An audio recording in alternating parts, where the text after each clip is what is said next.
Og selvom det bare er en bronzekamp, så er stemningen her i Langsys Arena til en guldmedalje. 20.000 tilskuere er allerede mødt op for at bakke holdene op. AG København starter med bolden, en bagkæde med Mikkel Hansen, Arno Adlersson på playmakerpladsen og Olafur Stefansson på højre bak.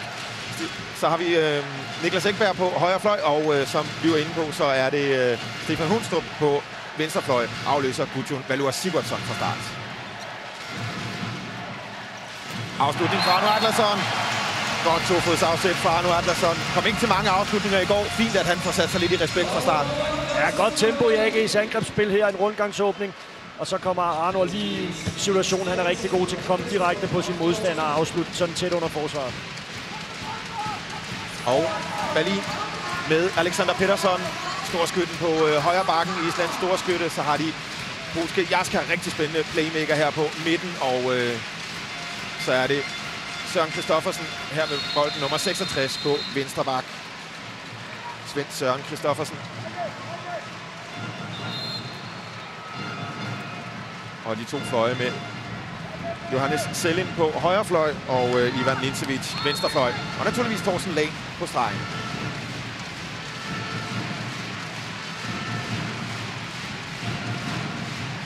Alexander Pettersson. God start i målet af Kasper Witz.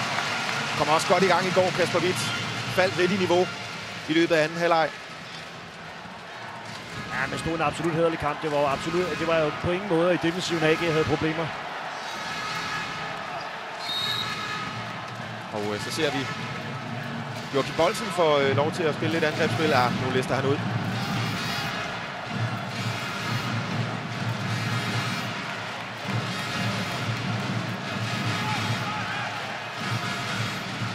Kommer rundgangsåbningen igen her.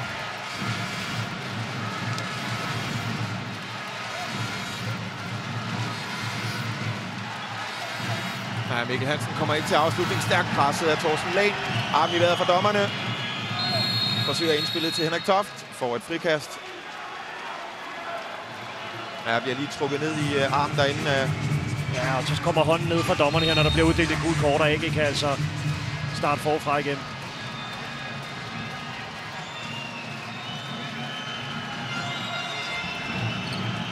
Arno Adlersson med underhåndsskuddet. Ser lige, at Heinefetter i målet er gået til den anden side. God start fra den islandske playmaker. Og igen Mikkel. Kasper Witt i målet på Svend Søren Kristoffersens afslutning. Ja, en fremragende redning. Reflektredning af Kasper. Han bliver stående meget langt tilbage i målet. Svend Søren Kristoffersen her, faktisk kvartdansk, kan vi godt tillade os at sige. Har rødder i både Danmark og Færøerne. Derfor er det sådan lidt dansk klingende navn, Svend Søren Kristoffersen.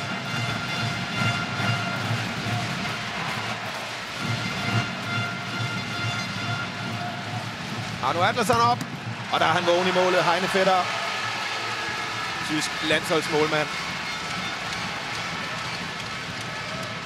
Alexander Pettersson er hurtig, og Kasper Witz endnu en gang. Godt læst af Kasper Witz. Mikkel Hansen. Og en fremragende start på kampen med AG København. Ja, super. 3 flotte redninger af Kasper Witz.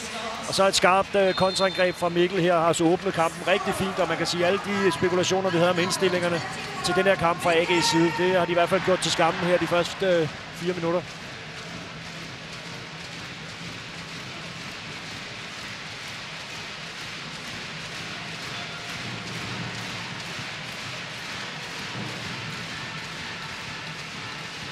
Og indspillet til Lahn. Han får også kærligheden at føle nede i den danske duel i den anden ende. Thorsten Lahn trives kraftigt i trøjen af Lars Jørgensen her.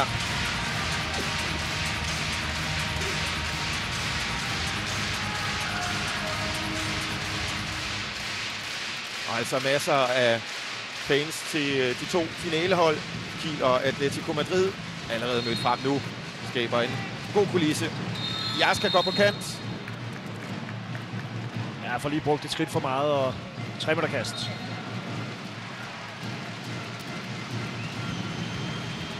Jaska igen, han er hurtig. Men de får hurtigt samlet forsvarsmuren. Indkastet til Füchse Berlin.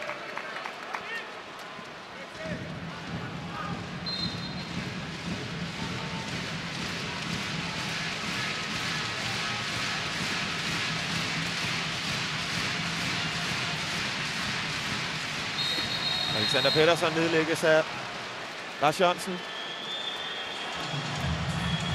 Ja, det er allerede det tredje gule kort, og det vil sige, så er det altså udvisninger næste gang. Der er lidt problemer i mand-mand-duellerne her. AG København forsvaret til at starte med. Ja, så får vi forsøg på en kringle fra Jaska. Og Jaska takler hårdt af på Mikkel Hansen, får ingenting. Olafur Stefansson ser hullet, de er ikke kommet på plads. Igen god redning i målet af Heinefetter. Spillede ikke nogen god semifinale i går, Heinefetter, men han er også klar på revanche.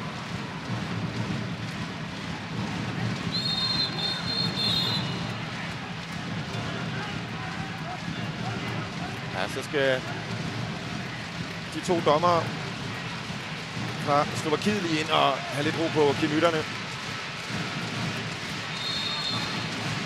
Lars Jørgensen og Torsten Lehn tager deres kamp ind på stregen. Ja, dommerne har lagt sådan en, man kan sige, en linje indtil videre, hvor der bliver virkelig lov til at blive gået til den. Specielt i taklingerne omkring skudafviklingerne. Og det er spillerne fra begge hold her en lille smule frustreret over indtil videre. Jaska med indspillet. Torsten Lehn får ingenting. Og så er Stefan Hundstrup løbet. Og igen Heinefetter rejser sig i den grad i dag.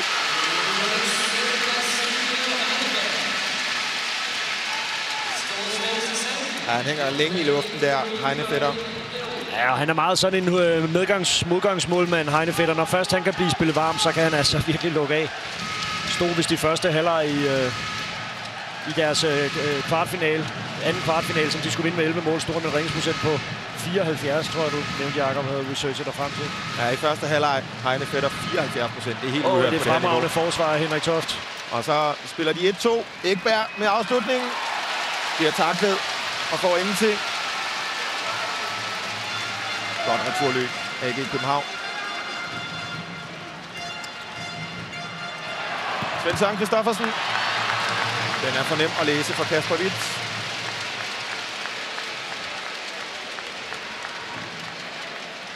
De har altså store problemer med at spille sig til fornuftige chancer. Füchse Berlin, og når de så endelig gør det og kommer til skudmulighederne, så er han der skarp derinde, Kasper Witt.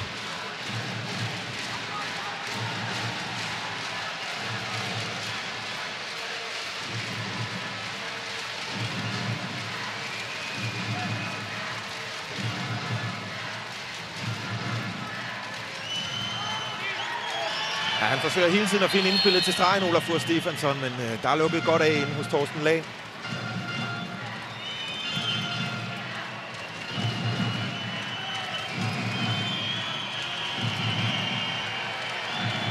Mikkel Hansen med afslutningen. Og når han kommer derind og hænge, Mikkel Hansen, og de ikke får taklet af Füchse Berlin forsvaret, så er der ingenting at gøre i målet for Heinefetter.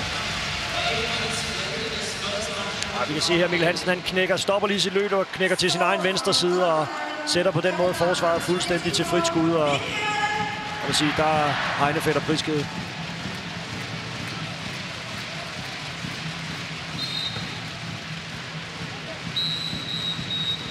Og så tager Füchse Berlin lynhurtigt konsekvensen af denne her gode AG København-start. Og tager en timeout. Gregor Sigurdsson.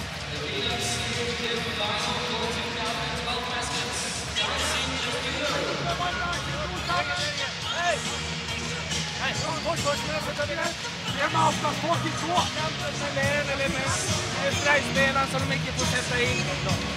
Håll höjden bara hela tiden. Och om man kommer vara klar i det, om du är ute på Pettersson och Streining. Angreppsmässigt har vi också. Hårt på det. Honom. Och ställer vi. Lungan till Olli. Kolli. Du går in mellan tre. Ja, Kolli. Nej, kom nu! Kom nu! 1, 2, 3! Hej! Hallå!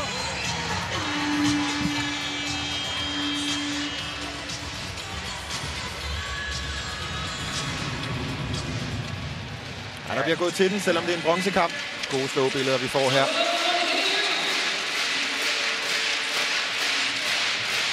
Og Kasper Witz, indtil videre har han holdt målet rent. Og nu snakkede vi om i går, at reserven Steiner E, der jo har været ude med en tunge akillessene, han er på vej tilbage.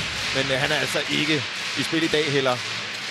Og vi har fået Igor Romero på banen. Straks et godt indspil til stregen fra Romero.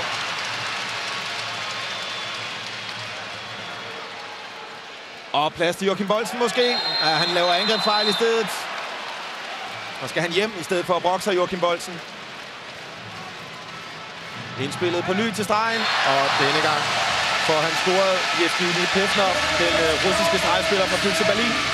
Næsten 9 minutter skulle der gå, inden de fik scoret. Ja, Joachim Boldsen hænger lidt i returløbet, og det giver selvfølgelig meget plads dernede. Og Kasper Witz kunne ikke blive ved med at holde den statistik kørende.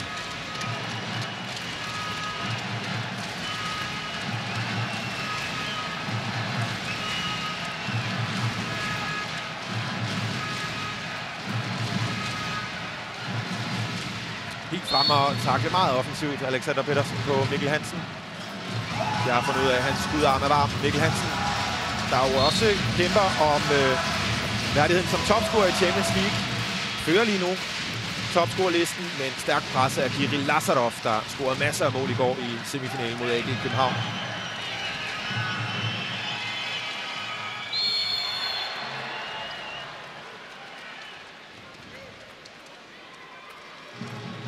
Han er oppe på 96 scoringer i turneringen indtil videre. Mikkel Hansen.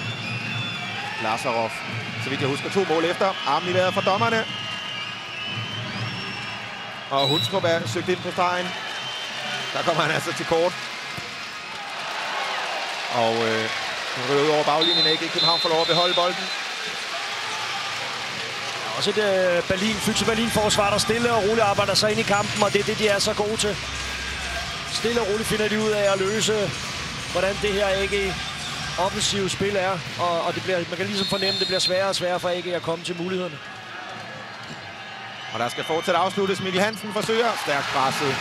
Ingen problemer for Heine-Fætter. Og så er der kæmpe ballade hernede på Berlin-bænken. Torsten Lahn fælles. Får et straffekast her, og så får vi kampens første udvisning til Mikkel Hansen. Hele Berlin-bænken op at stå. Torsten Lahn blev fældet i kontra-chancen. Men her får vi i stedet Mikkel Hansens udvisning. Jeg går lige ind og kanter der på Spoljaric. Stor frustration i begge lejre over dommernes linje her til at starte med, og der er altså enormt meget fokus på det. Og så har vi Igor Romero i kamp med Kasper Witz. Brændte sit første straffekast i går, Igor Romero, men normalt sikker og fast straffekastskytte for Füchse. Og det er et køligt overblik fra Igor Romero. Det er noget, der kan få de mange Berlin-fans her i hallen op at stå, naturligvis. Og man kan se, der kører lige et spil mellem Romero og Kasper Witz, og det er dejligt at se. Der bliver lige grinet en gang. De har jo spillet på hold sammen nede i Barcelona og kender hinanden rigtig godt. Er der også overskud til et smil. Så har vi fået Snorre Gudjonsson ind på playmakerpladsen. Rent islandsk bagkæde nu hos AG København. Ja, i undertal her, og jeg tror planen er, at vi kommer til at se Snorre Gudjonsson løbe en del overgange fra centerpositionen her, og så skal Arno Adlersen, når du kom det, i stedet for at Hundstrup ind. Det er flot. Øj, hvor er det dårligt fløjte. Hold da op. Ja, jeg tror, at dommerne mener, der begås et frikast mod Snorre Gudjonsson. Det var i den grad forkert.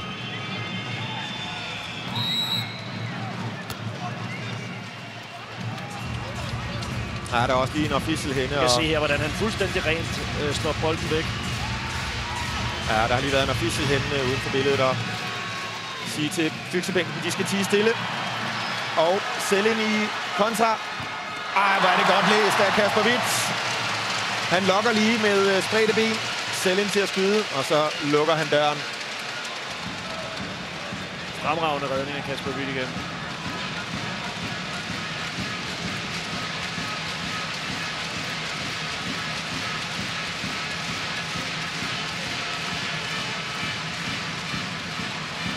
Alexander Pettersson får ikke taklet ordentligt af AG København forsvaret. Og så er de til gengæld fuldtallige igen, AG.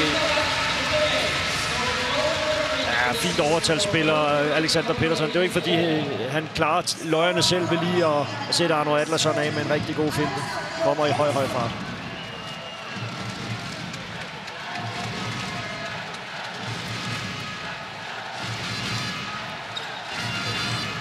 Arno Adlersson igen med underhånden.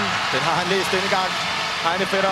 Det er snor præcist. Udkastet der til Selin. De får frikastet Füchse Berlin. Men også godt bremset af Mikkel Hansen.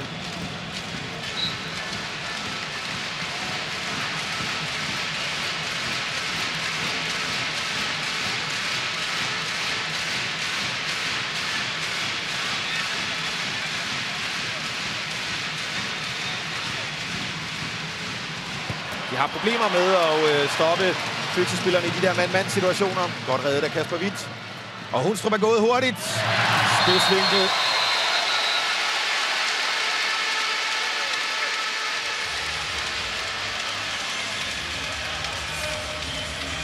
Ja, bliver lige spids nok for Hundstrup, den afslutning der, men jeg vil også sige, det den her kamp lidt overraskende mere intens end næsten noget af det, vi oplevede i går. Altså, der er virkelig knald på inde på banen, og det er 2 hold, der bare vil vinde den kamp. Det er fedt at se, synes jeg, at vi kan forvente os en rigtig intens kamp på super højt niveau, selvom det kun spiller om at blive nummer 3.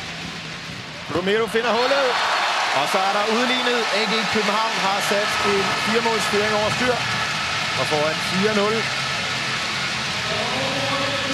Ja, må ikke han skulle overveje at hive timeout-kort op af baglommen, Magnus Andersson, og få stoppet det her.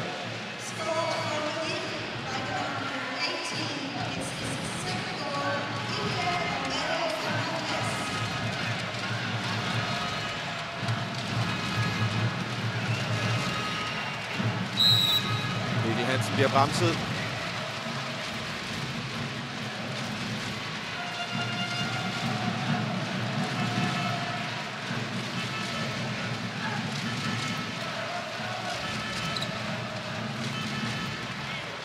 AG København stadig med bolden. Jeg tror også snart, de skal til at finde på en afslutning. Det er meget svært ved at spille sig igen i forsvaret. Ja, det bliver altså meget ind mod midten hele tiden, at berlinerne kan stå sæt sammen derinde og løse problemerne. Ja, vi er for dommerne her. Arno Adlersson. Det er altså en fremragende redning af Heine Fætter, det der. Det er for svært at score på det niveau her, når man selv dribler ind uden opspil og så videre og skal tage en afslutning. Indspillet fra Romero. Og så kører de pludselig Füchse Berlin. Ny scoring fra Pevnov. Og vi må sige, Igor Romero.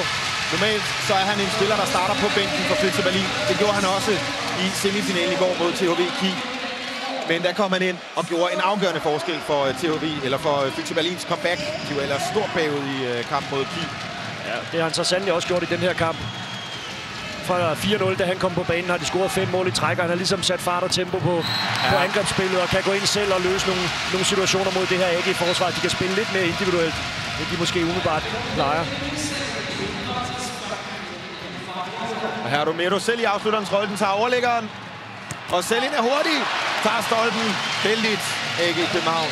Ja, men igen fremragende redning af Kasper Hvidt. Og Hundstrup hurtigt i den anden ende.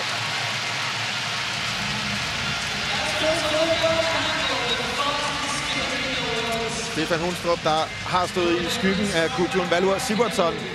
Han skifter til Kiel næste sæson og erstattes af Frederik Petersen i AG København. Så må ikke, at Hundstrup her han håber på lidt mere spilletid det kommende sæson.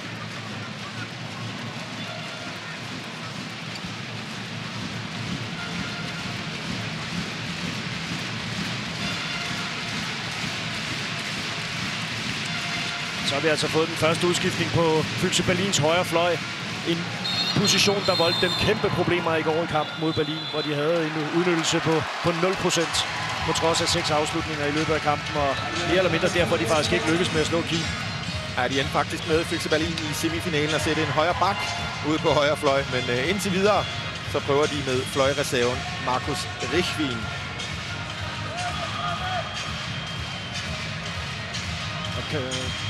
Lars Jørgensen har altså alt for godt fat i stregspillerne. Jeg vil se, hvordan han holder fast i trøjen om ude i 2 minutter.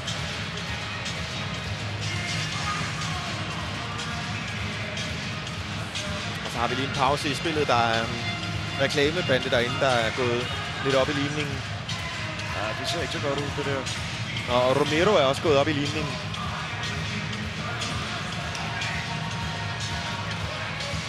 Ja, han markerer ud til bænken, at de vist lige skal finde sytråden frem, tror jeg, Romero. Ja, jeg kan lige få et plaster på her hurtigt. Vandt Champions League sidste sæson med Barcelona, inden han skiftede til FC Berlin. Han får så lige et hurtigt pandebånd her. Og så er han forhåbentlig klar igen. Jeg vil sige, ham skal de ikke undvære lige nu. Han har virkelig tændt det Berlin-mandskab her, i hvert fald angrebsmæssigt. Og de klistrer stadigvæk derinde på bandereklamerne. Romero med plads til smil. Og så er han klar igen. Mr. Nice Guy, som de kalder ham. Hør lige et jubelbrøl i Langses Arena. Han er en spiller med masser af gejst. Ham kan de godt lide, publikumsyndlingen. Ja, han er også ved at dø og grine til over den, skal vi kalde det, hat han har fået på her. Ej, han er svær ikke at holde af, det må man sige. Så ser vi Mads Menta Larsen i gang med opvarmningen. Fik ikke meget mere end 5 minutter i går, Mads Menta Larsen, så han må have masser af energi til at afløse Mikkel Hansen på et tidspunkt på venstre bak.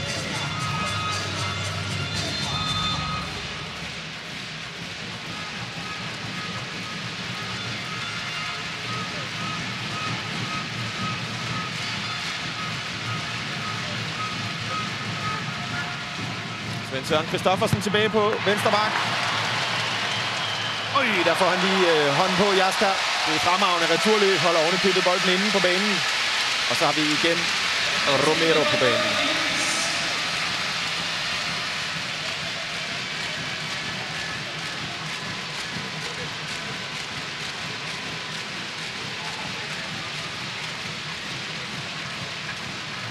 Og masser af plads til Romero. Fremragende redning af Kasper Hvidt i målet. De får straffekastet, FC Berlin. Men det er imponerende, som han kan sprælle ind i det mål, Kasper Hvidt. Ja, det må jeg sige, men jeg er også dybt imponeret over Igor Romero. Den energi, han kommer med, kommer jo bare blæsende i fart her, sælger hele butikken. Og det er også derfor, han får straffekastet. Der måske nok var lige i den tynde ende, men... Og så får vi lige den dyst dernede mellem Romero og Kasper Hvidt igen.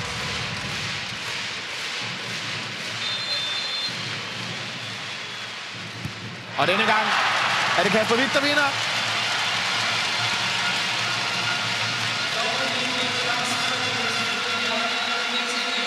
Får lige hånden på Kasper Hvidt. Står i øjeblikket med en redningsprocent på 71%, Kasper Hvidt. Jeg må sige, at han har været stærkt spillende i dag.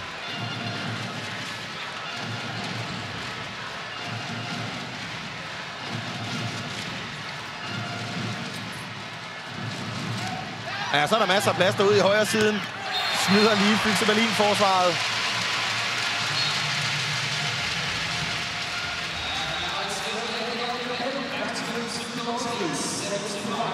Alexander Pettersson finder lige pladsen inde ved Pefnov. Altså også... jeg har forstået, det er virkelig dårligt fløjtet. Og undskyld. Han er jo fuldstændig fri stregspilleren, og så... Altså, han gør jo ikke noget forkert her. Så fløjter de den situation, der var på vej ind over stregen. Det er sgu... Undskyld mig. Det er skidt. Engberg er i hvert fald et godt stykke ind i feltet der. Ja, og han skal bare lov til at hoppe ind og så afslutte selvfølgelig. Man kan også se, at han når lige akkurat at holde igen. Ja. Frustrationer.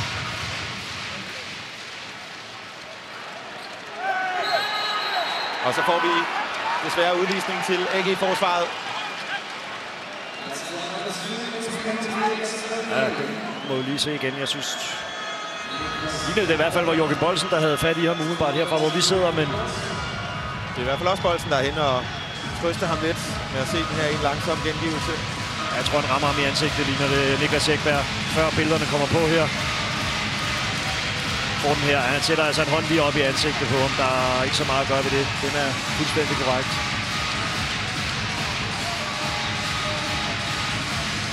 Og Og AG København har stadigvæk altså 11 sekunder nu, hvor de er 4 mod 6. Så må ikke vi kan se Styrke sætte et hurtigt angreb i gang.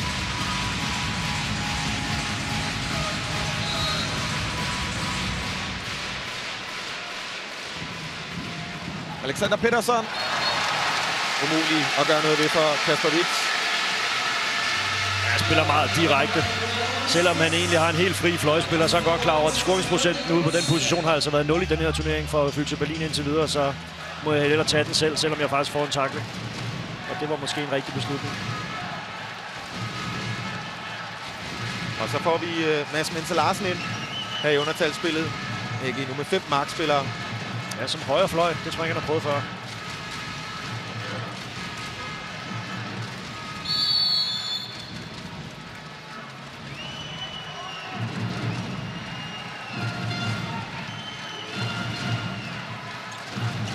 Olaf Fur Stefansson stiger til værs. Og det er fremragende. Han hænger lige længere i luften end blokaden fra Berlin.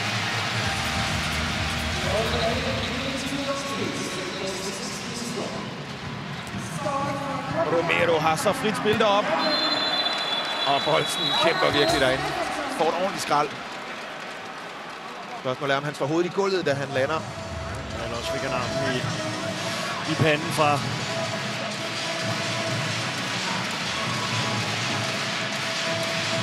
Ja, den kom der. Yes. Ja, Pevnov, der er inde på stregen, som altså har spillet en rigtig fin kamp. Store problemer med at få deres stregspillere involveret i spillet i gårsdagens semifinale Berlin, men Pevnov, han har vist, hvilket stort talent han er.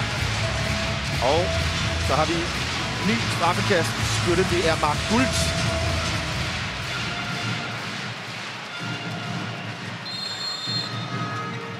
Og man næster lige hen over Kasper Witz, Mark Gult. Hollandsk håndboldspiller. Og dem er der altså ikke så mange af, mandlige hollandske håndboldspillere på det her niveau. Nej.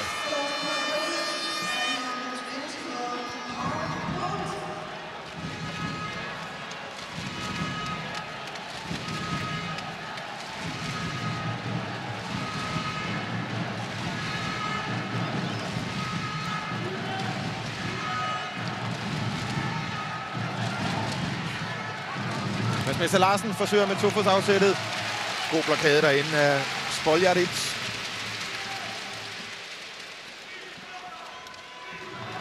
Jeg skal bare have så meget tid til at gå, så de bliver fuldtallige igen her. AG København. Og det er de så der. Og så tager Magnus Andersson en timeout.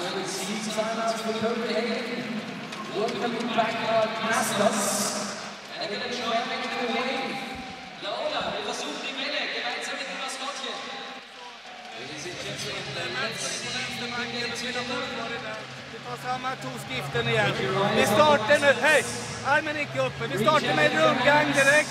En rundgång vänster. Henry kommer på spärren på skrivningen. Kom lite på skrå, se om du kan få ditt skott. Armen gick upp. Forsvarsmässigt är det nog spelaren vi ska hela tiden arbeta på. Att han inte får ta skrivningen. Den som är framme också så hela tiden aggressivt så inspelet till. Ja, fortsätt! 1, 2, 3!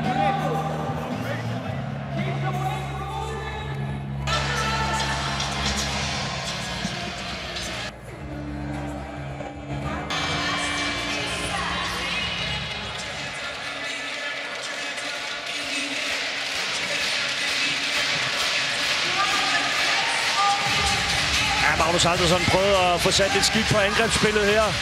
For Mads Mense Larsen ind og få noget tid på venstre bak. Men har haft store problemer efter de første 7-8 minutter. AG med at få skabt noget ordentligt mod det her hårdt arbejdende Berlin-forsvar. Kommer rundgangsåbningen igen her. Og Mads Mense Larsen til værs. Lige så uimponeret, som han åbnede semifinalen i går. Er meget direkte i sit spil, Mads. Jeg kan godt lide den her mulighed ned mellem 2 og 3 direkte, hvor han kommer i fart. Lille anekdote omkring ham og Berlin var, at han scorede 8 mål på 20 minutter mod dem i en træningskamp inden sæsonen, så han har rigtig gode minder fra en kamp mod dem.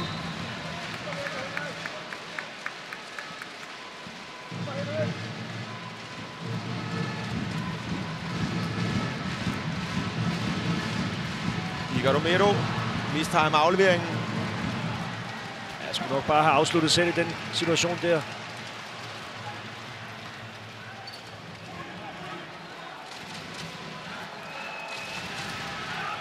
Og så skal vi lige have Lars Jørgensen ud også.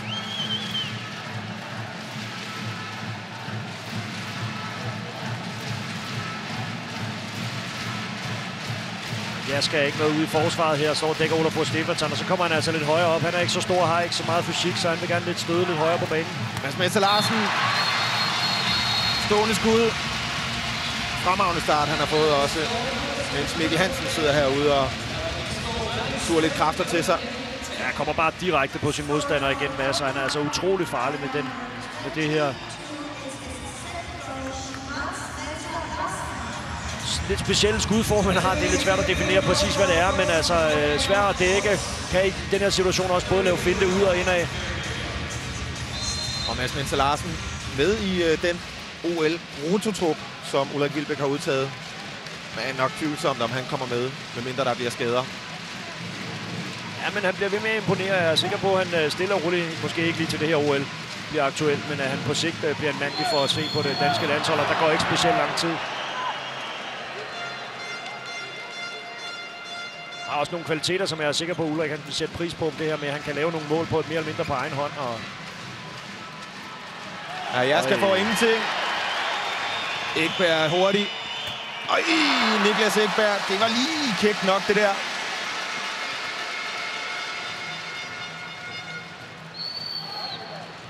Jeg vil også sige, at dommerne har været hårde ved Berlin indtil videre i den kamp her.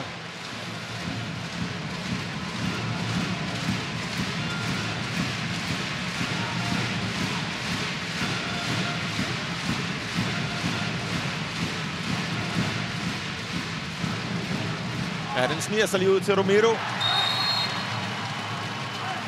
Overtrådt.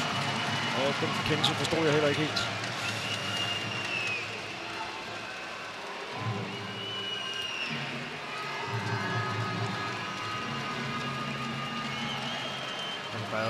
Og den rammer måske ikke Romero bolden på vej ud tilbage der fra efter Kasper Hvidts redning.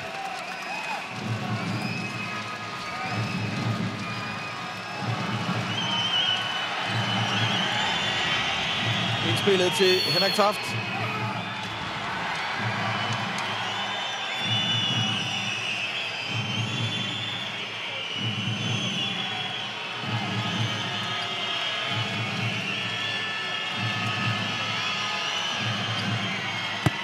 Og ny god redning i målet af Heine Fætter.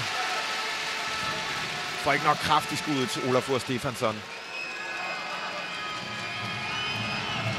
Og så prøver han at gå venstre om.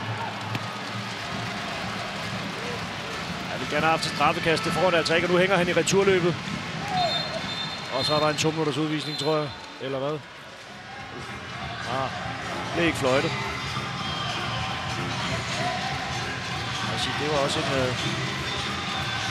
et fræk forsøg fra Olafur Stefansson.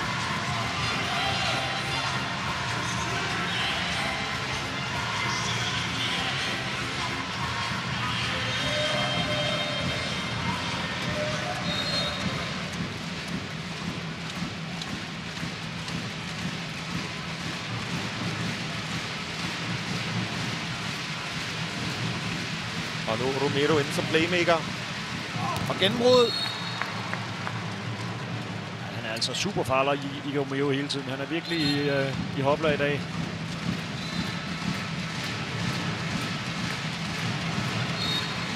Er 31 år gammel er han med, Igor Romero. Får han blive med derovre. Richwin. Og første mål for højre fløj for Berlin i den her turnering.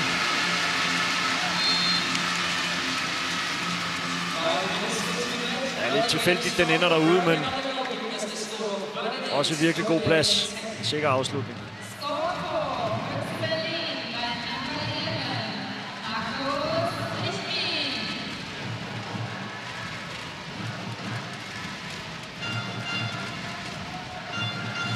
Henrik Toft går med i en rundgang.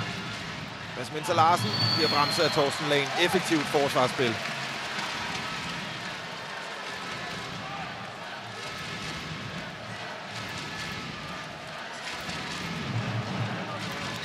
Indspillet der til Henrik Toft. Fremragende angrebsspil fra AG København. Og 2 minutters udvisning til Füchse Berlins Denis Spoljaric med nummer 9 på ryggen. Ja, får sat lidt mere tempo i åbningerne her, AG. Rundgangsåbningen igen. Kommer Arno Atlason i fuld hammer lige række ned mod midtzonen, og så kan man i Toft rykke ind i det tomrum, der ligger.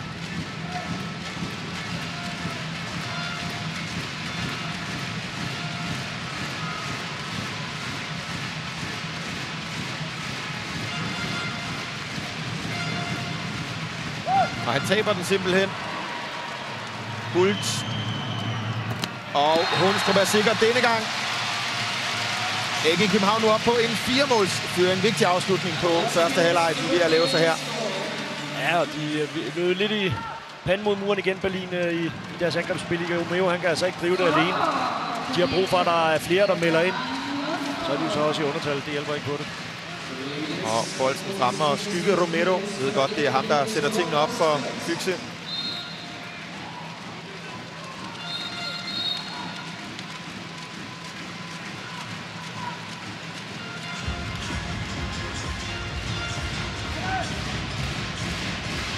Ja, vi skal lige have tørret banen.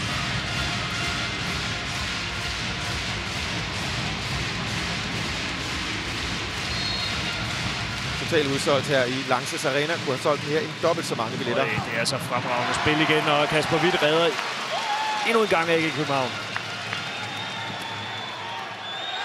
Og Lars Jørgensen lige ved at smide den væk. Tæt på at tabe den på foden, men de får lov at beholde den AG København.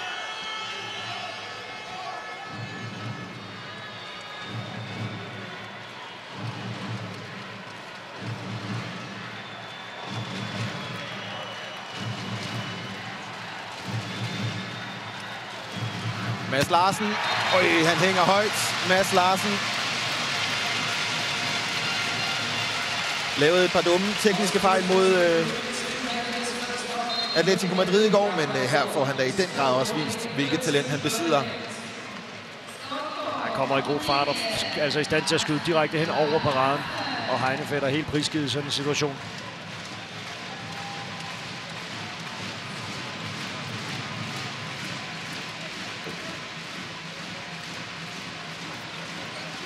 Og Füchse Berlin fuldtal i. Romero prøver at finde hullet.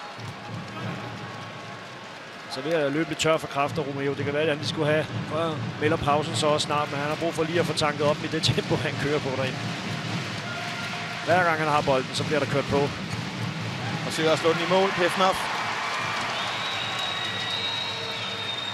Og så tror jeg, at vi får en udvisning til Romero. Så skaber han da selv en pause på bænken. Er rasende på Stefan Hundstrup. Og Hundstrup går og griner lidt af Romero. Er meget ophidset. Romeo, må man sige. Ja, Torsten Lehn må lige ud som anfører for det her Füchse-hold og dæmpe gemytterne. Står og råber ind på banen til Hundstrup.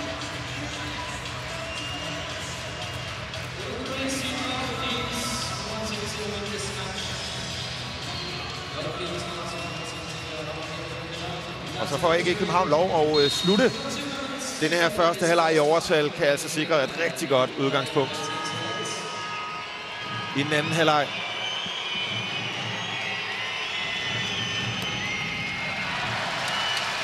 Det er måske lige hurtigt nok med afslutningen der. Det er ærgerligt det der. Så får de sådan en i undertal. Evgeni Pefnov.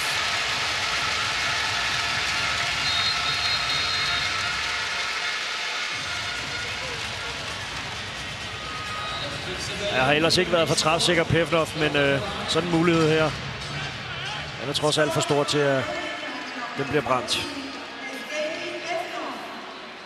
Har endnu ikke spillet nogen landskampe, men har både tysk og russisk pas, så det er jo lige, hvem der får sat ham på banen først af de to landshold.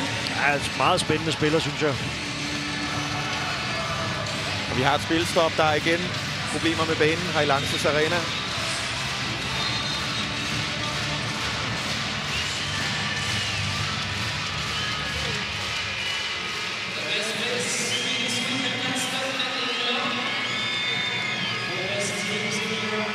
Han får en Prøver med fart, Mads Mensah Larsen.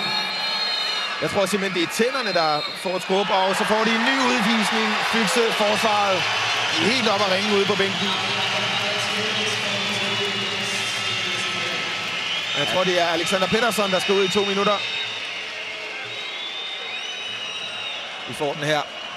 Mads Larsen går ind der, får også lige et år i skrald af Pettersson. Ja, det er jo ikke bare... Problemet er, at han rammer altså simpelthen ind i overarmen og skulderen på ham her. Det er jo, der er enormt meget tryk bagved. Og altså kæmpe frustrationer på Berlin-bænken. Ja, det er jo ikke så meget at sige til den udvisning, der kom der. Nu skal AG København simpelthen udnytte det her sidste minut til at bringe sig minimum et enkelt mål mere i føring. Mads Larsen hopper ud på bænken og erstattes af Mikkel Hansen til de sidste par angreb her i første halvleg.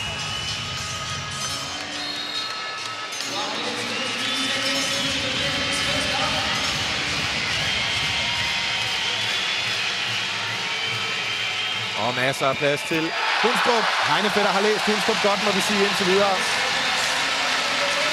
Ja, selvom Kasper Hvidt, han har måske været første halvlegs absolut bedste spiller, så har Heinefetter ikke været langt efter. Og altså har tilsammen leveret 25 redninger i første halvleg, 15 til Kasper Hvidt og 10 til Heinefetter. Imponerende flot niveau af begge målmænd.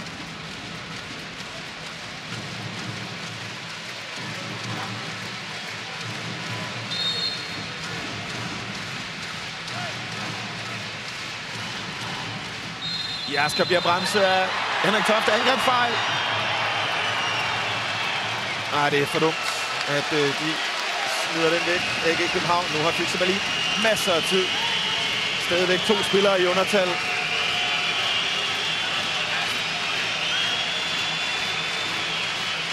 Og sige, at Torsten Lagen, han er kommet på overarbejde hernede på bænken og forsøger at holde gemytterne i ro. Og jeg kan godt forstå Berlins frustrationer.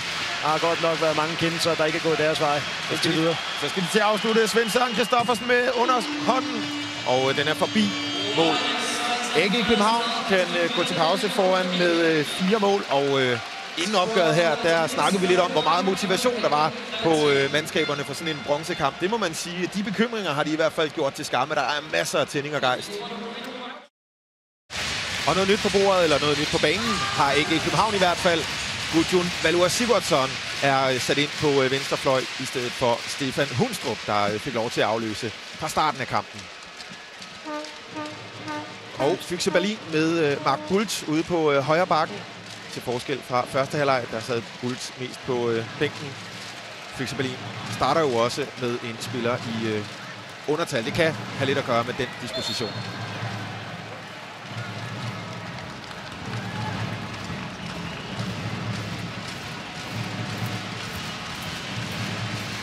Jasker forsøger at finde hullet mellem Henrik Tofte og Joachim Bolsen, der er heldigvis lukket godt af.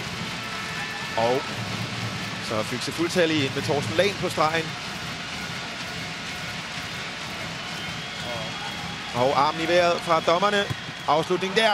Og ny god start fra Kasper Hvidt. Stod en første halvleg med en redningsprocent på 62, Kasper Hvidt. Nærmest uhørt på det her niveau. Og der får vi Gudjon Valur Sigurdsson. Og Heinefetter lader sig ikke skyde i målet.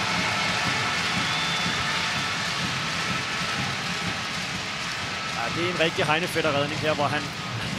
det bliver altid sådan akrobatisk og showpræget, når han folder sig ud.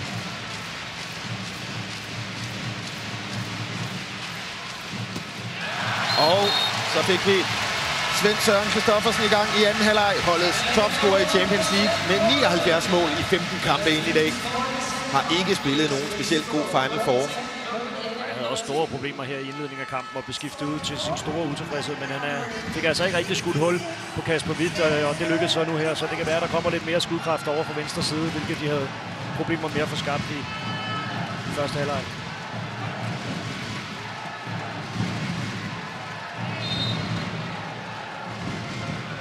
AG København får lov at beholde bolden, der var lige fod på ude hos Richvin.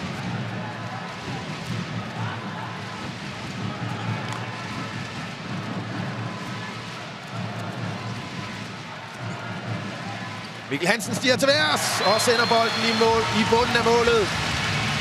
Tredje scoring i kampen her fra Mikkel Hansen. Lige præcis det, vi efterlyser. Mere direkte, komme hurtigt på bolden og bare bruge et enkelt skridt og komme op.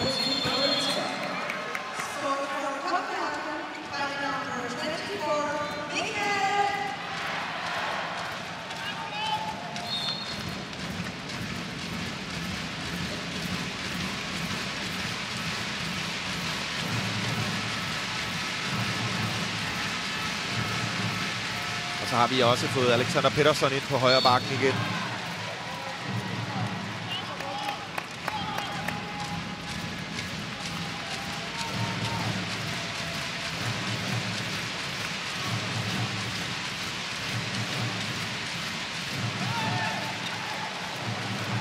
Og armen i vejret for dommerne. Svend Søren Kristoffersen stolpe ud.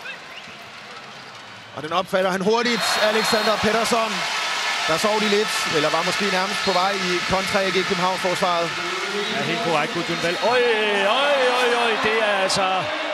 Og skal vi have en udvisning til Ninsevic. Hold da op. Det er vildt, hvis ikke at han kommer ud i 2 minutter for det der nærmest overfald på Niklas Ekberg. Prøv at se der, slår ham simpelthen ind på halsen. Ja, men det er jo altså... Ej, det er tyndt af dommerne, at de ikke går ind og taxerer det der til minimum en 2 minutters udvisning. Ja, han kan også godt selv se Ninsevic, den ikke er helt god frem og beklage over for Ekberg Ninsevic, der først blev professionel i en alder af 27 år. Den kroatiske venstrefløj. Man må sige, at hans karriere har taget fart. Og hvor er det et lækkert indspil fra Mikkel Hansen. Maskeret indspil til Henrik Toft Hansen.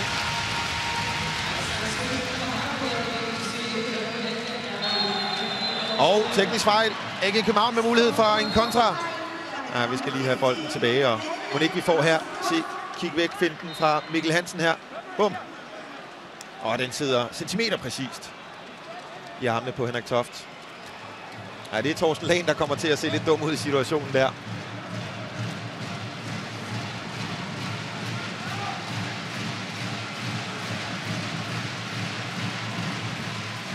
Mikkel Hansen, stående afsæt.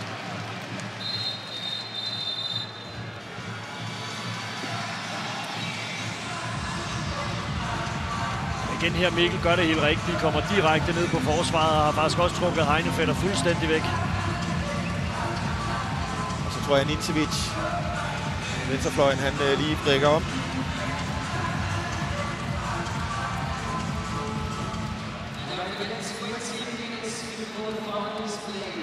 Ja, den kan vi godt tage en gang til, den der.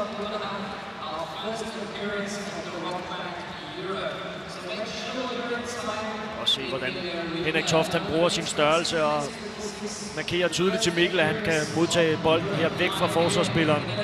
Og forsvarsspilleren ikke har en chance for at komme i nærheden af den. Og man må sige, det er en rigtig fin timing og en super præcis aflevering af Mikkel her. Og Henrik Toft Hansen, der jo er i kamp om en af pladserne på OL-holdet. Hård konkurrence, må vi sige, på stregpladsen. Med brormand René Toft Hansen og Jesper Nødesbo, Michael Vins Knudsen naturligvis.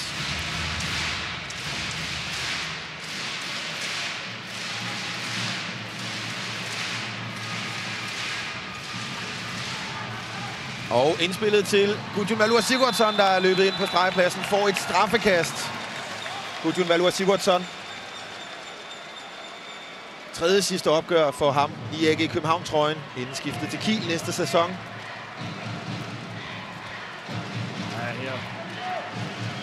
Og det er Niklas Ekberg, der skal forsøge sig. Og stolpe ind for Niklas Ekberg. AG København med endnu mere medvind her i starten af anden halvleg. Godt skudt straffekast af Ekberg her. Det er faktisk Heinefetter, der har luret, den skal komme derover. Forstår ikke helt, hvorfor han ikke tog den.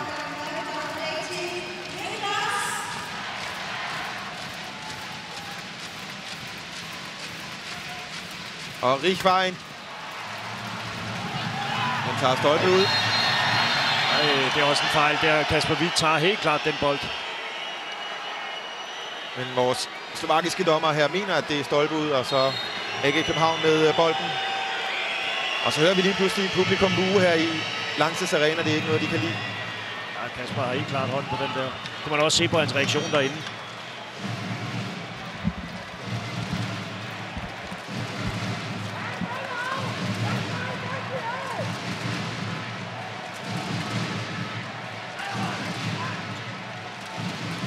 Mikkel Hansen. Den er læst af Heine Fætter. AG København hurtigt på plads, så skal der takles af på Svend Søren Christoffersen.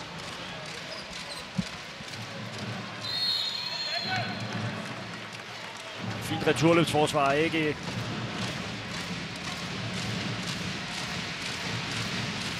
Ja, der er Gure Sigurdsson. Han har sine snakke med de delegerede dernede. Ikke tilfreds med dommerpræstationen.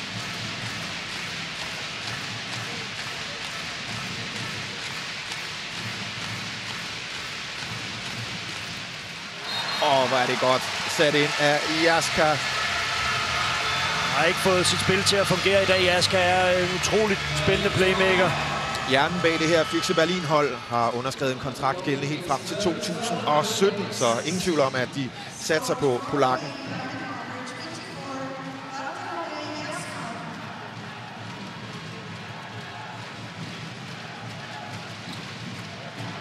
Ja, takler godt af på Mikkel Hansen. Alexander Pettersson der.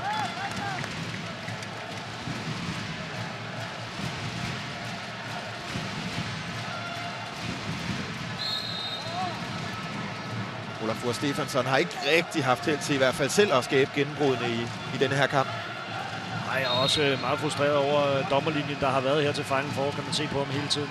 Og markeret for ny.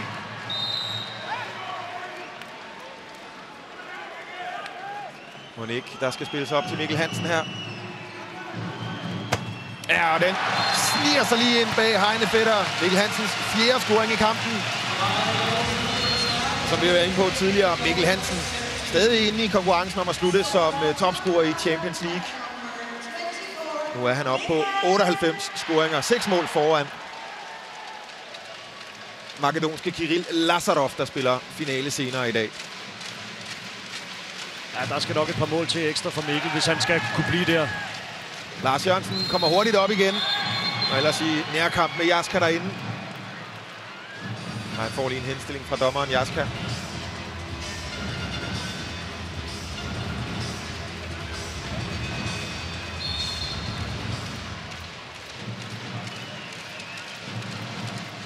Og Alexander Pettersson kommer godt på kant af Mikkel Hansen.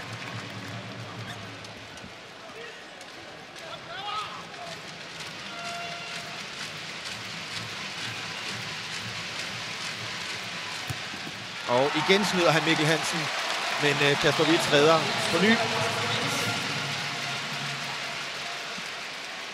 vil sige, Kasper Witz, det er en meget overbevisende indsats. Alle de her skud, han i princippet som målmand der skal tage, dem står han altså bare og piller stensikkert i dag. Der er ingen slinger i valsen. Men lidt skuffende anden halvleg. Han er faldet helt ned på 59% nu.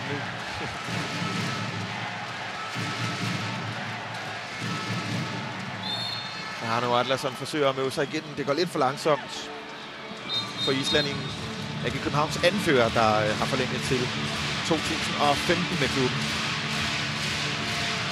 Alexander Pettersson her er altså en sublim forsvarsspiller i mand-til-mand-spillet. Utrolig svær at snyde. Han mangler måske lidt i højden, men det har han så i bevægelighed og i fysisk styrke, selvom han ikke er så stor. Og man kan sige Berlins pendant til Joachim Boldsen. Og nu ser vi så en taktisk ændring her, hvor Berlin lægger sig frem på Mikkel Hansen. Det er Richvin, der er fremme og skygge.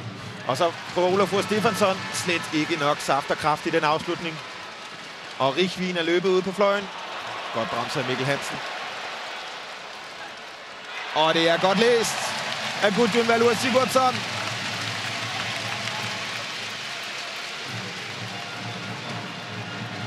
Jeg bliver ved med at lægge frem på Mikkel Hansen her. Snupper den simpelthen lige med højre hånden her.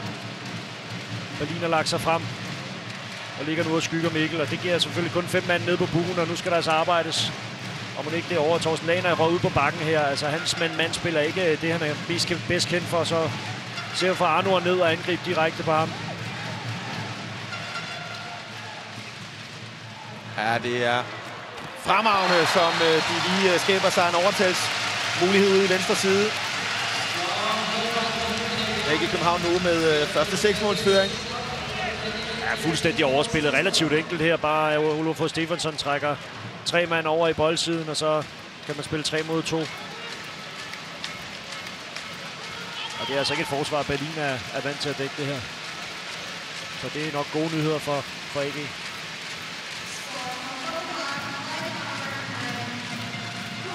Svend Søren Kristoffersen viser den skudstyrke, han har.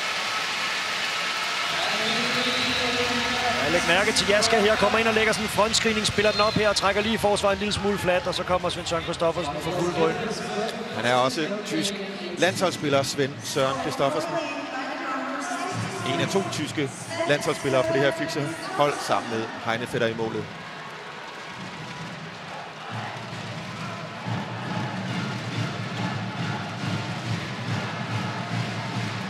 Nej, den er lige lidt for høj aflevering til Arno Adlersson. De når heldigvis at få Lars Jørgensen ind i forsvaret.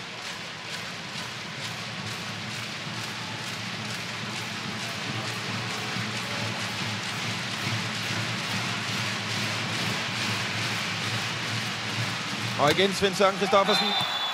Ja, der er overtrådt derinde fra Jaska.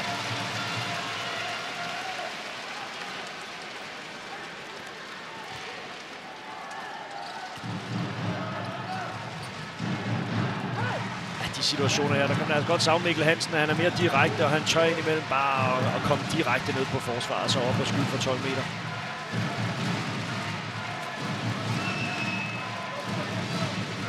Og nu er det Jaska, der er sat ud for at skygge Mikkel Hansen.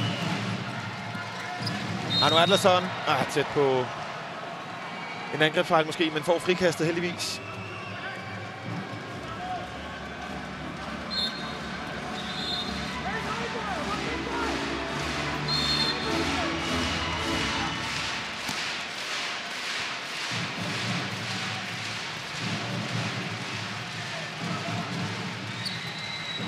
Adlersson kommer godt rundt om lægen.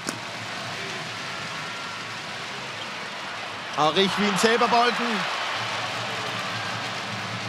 Måske de kan udnytte det den anden vej. Ekberg. Og når først Gudjon Valur Sigurdsson og Niklas Ekberg her, de kommer afsted, så skal man virkelig være hurtig for at fange dem.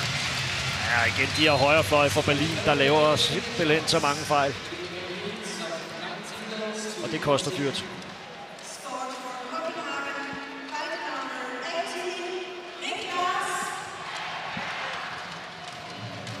Han er også top 10 på topscorerlisten, Niklas Ekberg, sammen med Gudjon Valur Sigurdsson. Faktisk hele 3 spillere på top 10 topscorerlisten i Champions League.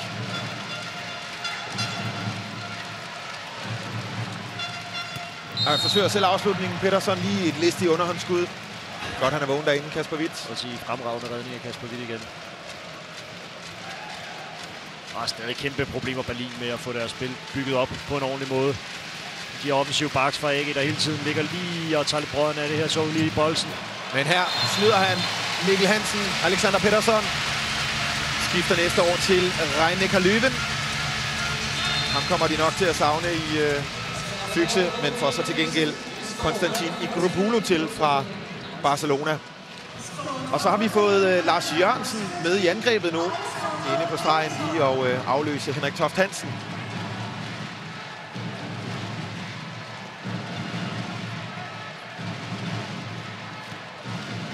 Han får den der.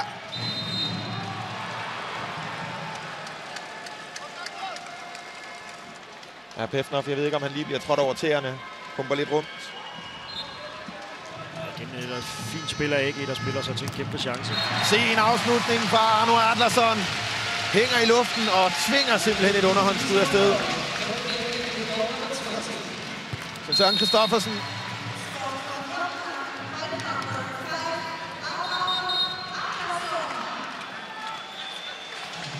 Og vi skal have tørret lidt sved af banen. Ja, det... Og stærkt presset der, må vi sige, Lars Jørgensen. Ja, det er ikke godt nok at tage bolden selv og drible ind fra venstre bak direkte ind i midterforsvaret, så forsøge et skud, og der kunne lige så godt som dommerlinjen har været hernede, så er det ikke sikkert, at han får en frigas på den. Det var han så i den her situation, men det er altså for simpelt. Lidt overraskende, at Berlin ikke har fundet frem til noget, det de faktisk har succes med mod Kiel, og spille med 2 stregspillere. som også AG har voldt AG's forsvar store problemer i visse af deres kampe, blandt andet i går mod Atletico og tidligere mod Barcelona, noget af det, de havde succes med for at åbne det her forsvar op. Og igen, håbløs afslutning fra højrefløj, Rick.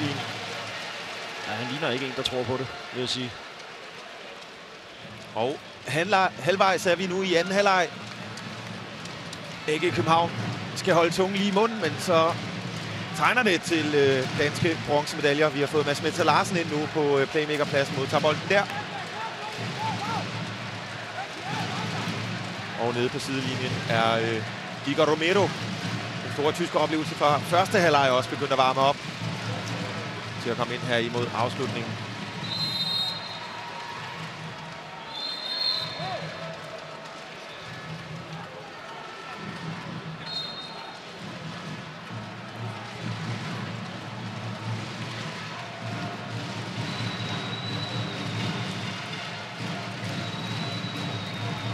Han får ikke lige fat på den derinde. Henrik Toft Hansen får et lille skub af Pevnov.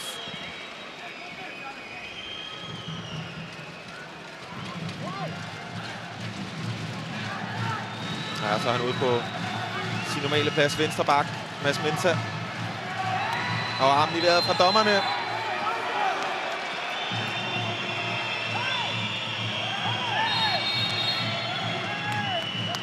Jeg tror, vi skal have tørret bolden.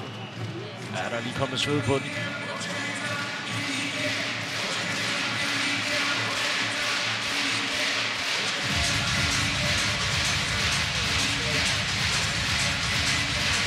Og så får vi Lars Jørgensen med i angrebet, både han og Henrik Toft. Men det er selvfølgelig, fordi de bare har en enkelt afslutning, og så skal hjem i forsvar igen.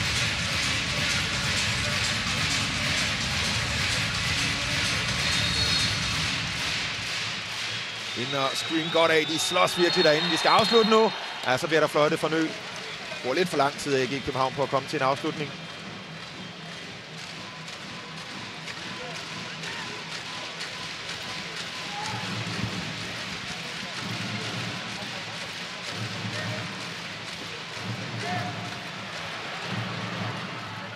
Og ingen problemer i målet. Han skyder ham nærmest i maven, Nincevic.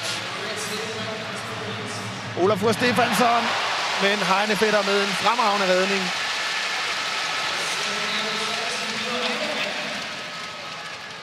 Og godt indspil, må vi sige, til Pevnov.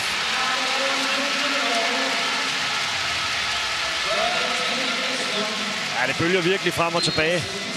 Her er Olafur. Jeg er ikke vant til at se ham brænde den slags chancer, men... Og så kommer den lynhurtigt den anden vej. Fremragende hævet ind af Pevnov her. Og for en gang skyld lykkes det Berlin at passere Kasper Hvidt.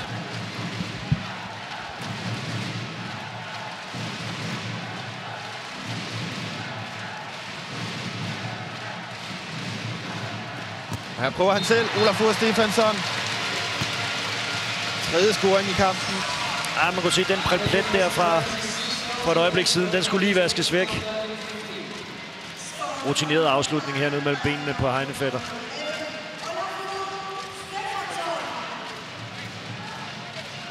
Og så har vi Igor Romero ind igen.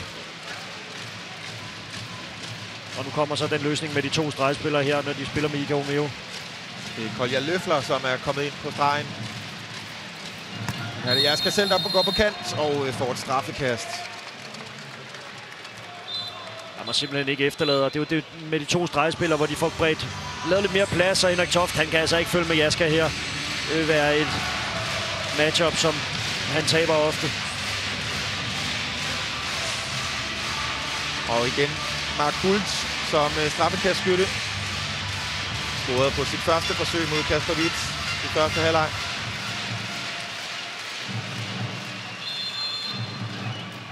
Og det lykkes igen.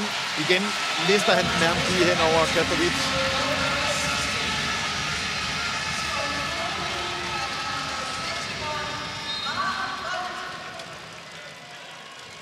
Det er et flot strafkast her.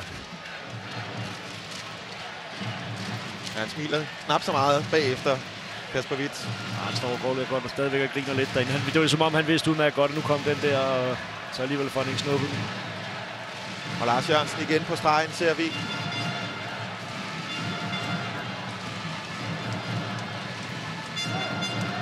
Olafur. Og den har han i målet, Heine Fætter. Ja, heldigvis så får vi lige bremset spillet, så AG København igen kan komme i forsvarsformation.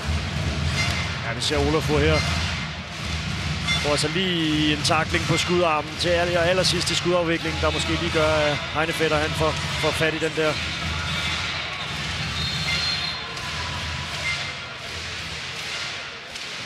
Og en sådan lidt vigtig fase for kampen, hvis AG skal holde Berlin stangen. Nu lister de så stille og roligt tættere på her.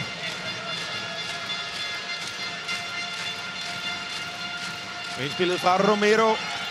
Det er lige ved, han får smidt den ind, Pefnov. Og så får vi en udvisning nu til Henrik Toft Hansen. Jeg tror, det er Bolsen. Nej, det er Bolsen, der får den, ja.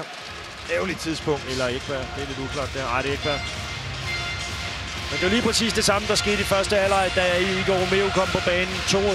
To stregspillere ind, og Romeo, der spiller det her 2-mod-2-spil. Ja, han får den for lige at have godt fat i Pefnov. Og anden udvisning nu til Niklas Ekberg. Skal vi se, om han tør en tredje gang og læse den hen over hovedet. Gult. Og så prøver han alligevel noget andet, og det kikser. Vigtigt for AG København lige at få et godt langt angreb nu. Jeg har faktisk trukket Kasper Hvidt fuldstændig væk her, men er altså for yderlig med placeringen af den skruebold der.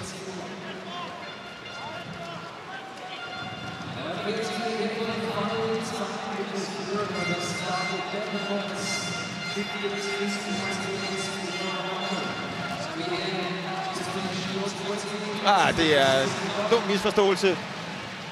Gudjon Valur og Mads Mensah.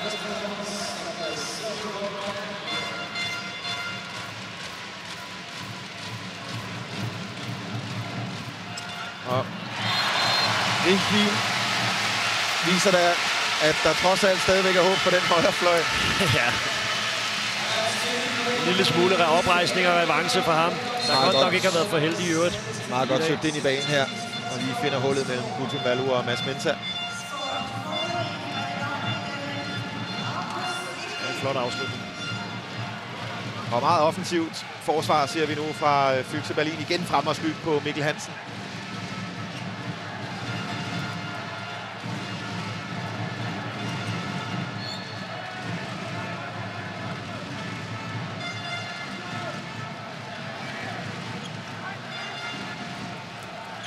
Nu Adlerson forsøger. En fremragende detalje for AG København. Scorer en spiller i undertal. Det er overskud. Ja, et vigtigt mål.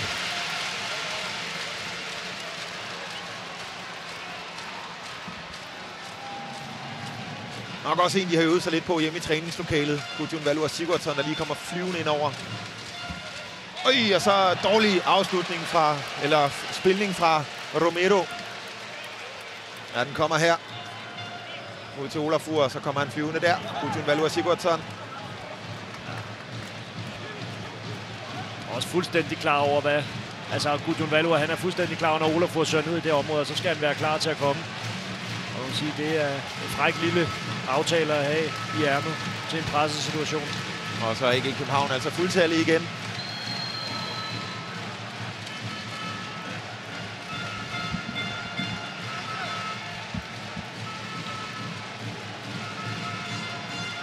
Mikkel Hansen langt udefra, han afslutter.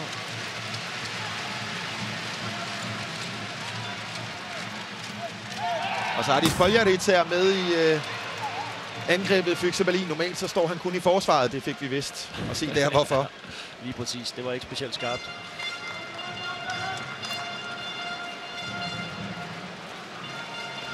Jeg synes, man kan begynde at fornemme, at det er altså anden kamp på 2 dage, det her. Og der sniger så mange fejl ind, og de ser slidte ud inde på banen. Og nu både med Mikkel Hansen og Mads Mensah i bagkæden.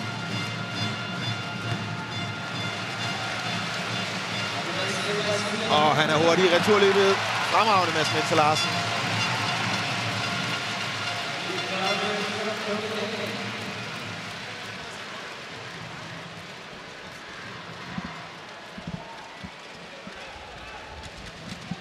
Snyder lige Kolja Løfler.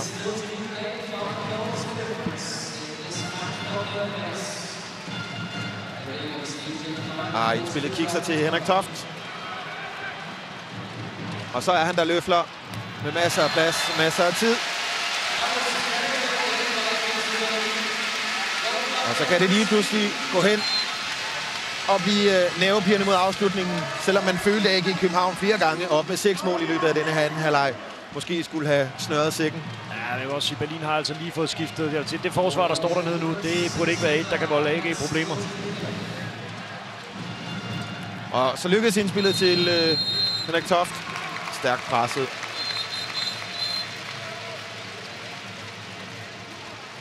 Og det er som om Berlin også lige giver et par af spillerne. Ja, men de får et trappekast ud af det. Ja, muligheden for lige at snuse til Final Four, der måske ikke normalt ville få spilletid lige præcis. Og det er faktisk meget nemt for AG lige at spille sig til et hurtigt straffekast her.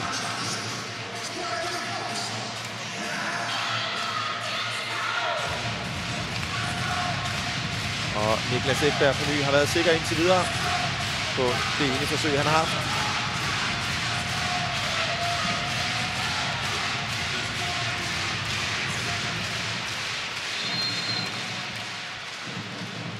Og det er han på ny. Teknisk meget, meget veludført straffekast. Og så ser vi jublen tilbage på de danske ansigter i Lanxess Arena.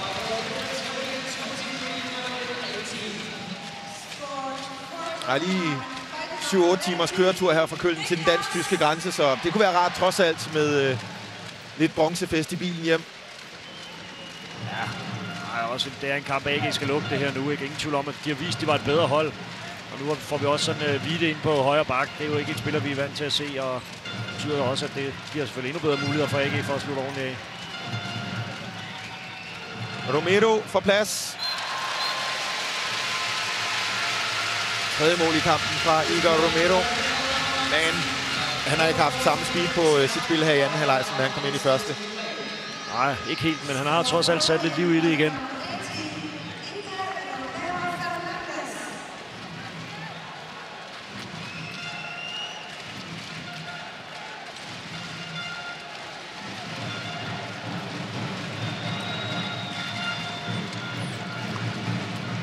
Ja, Mikkel Hansen lige ved at snyde forsvaret.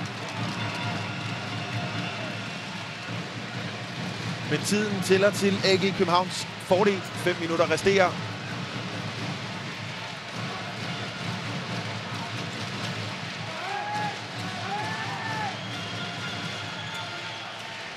Niklas Ekberg stiger til værs. Og så er det netop Vide. Ja, det er en helt frygtelig afslutning for Vide, må vi mildest talt nok sige. Ja, der er altså ikke plads til bolden ind til Henrik Toft og Vide der. Det er jo fint spillet her, men man også sige helt kold og har ikke spillet på noget tidspunkt i Final Four før det her tidspunkt. Måske lige står nok en mundfuld. Ja, det går stærkt nu, AG Københavns angreb. Godt reageret af Heine Fætter. Det er 2 rigtig flotte målmandspræstationer, der har været i den kamp her i dag. Ja, den kan han ikke gøre noget ved. Kasper Witt, scoringen fra Pefner.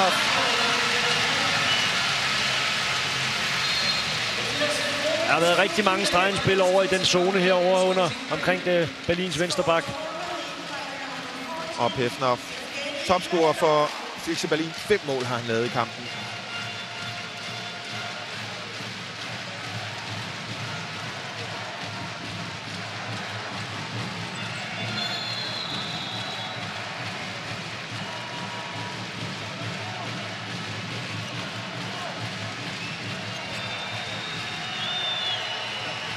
Jasmin Larsen, og han sender bolden afsted simpelthen i løb.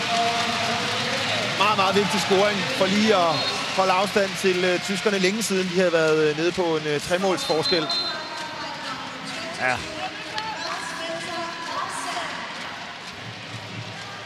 Og nu har de lige pludselig travlt. Mens i øjeblikket dels AG København topscorer med 4 mål, sammen med Mikkel Hansen.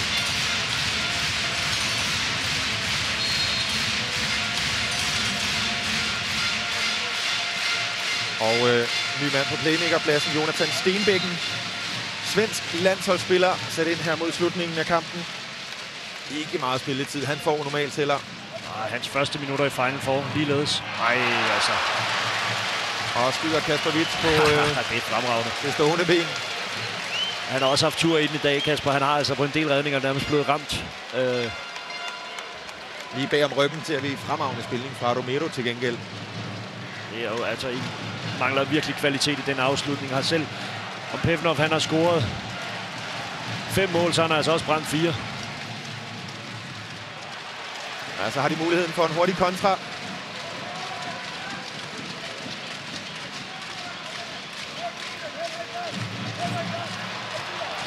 Ja, det går i stå. De skal altså skynde sig nu, Berlin-spillerne. Det ved Romero godt. Forsøger at sætte tempo på. Ja, han kører bare på hele tiden nu, Romero. Og så kommer afslutningen langt forbi mål. Og Niklas Ekberg kan score nu og afgøre denne her kamp. Det gør han. Nu kan det ikke gå galt. Det må ikke gå galt for AG København. Det var det sidste søm i kisten, det der. Og sådan som den her kamp har udviklet sig, så vil det også være en katastrofe, hvis ikke AG vandt den. De har bevist på alle fronter, at de er et bedre mandskab end Berlin. Der er aldrig rigtig at lykkes med at løse og åbne det AG-forsvar.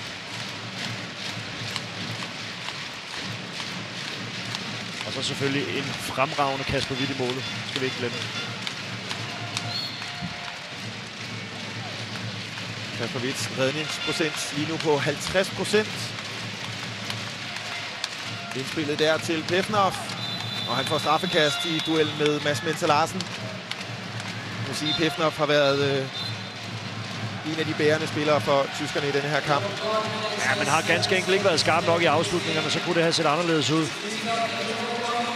Der er en scoringsprocent på kun lige lidt over 50, ikke? Og det er jo alt for ringe som stregspiller.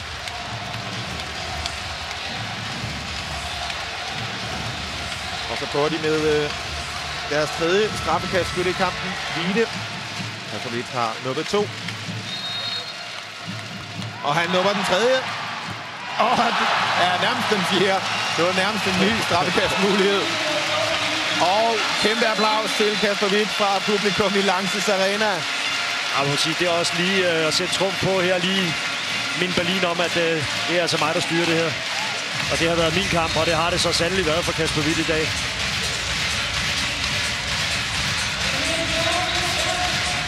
Og så står de 20.000 tilskuere op i Lanxess Arena. Tiljubler AG København. Ønsker tillykke med bronzemedaljerne. Lad os lige få en sidste AG København-scoring og en flot afslutning på kampen. Indspillet til Henrik Toft. Den kommer der. Ja, det er noget, der passer de mange fremmødte Kiel-fans, der selvfølgelig håber på deres hold i finalen. Det passer dem udmærket, at AG København lige kan snyde deres konkurrenter i den tyske liga.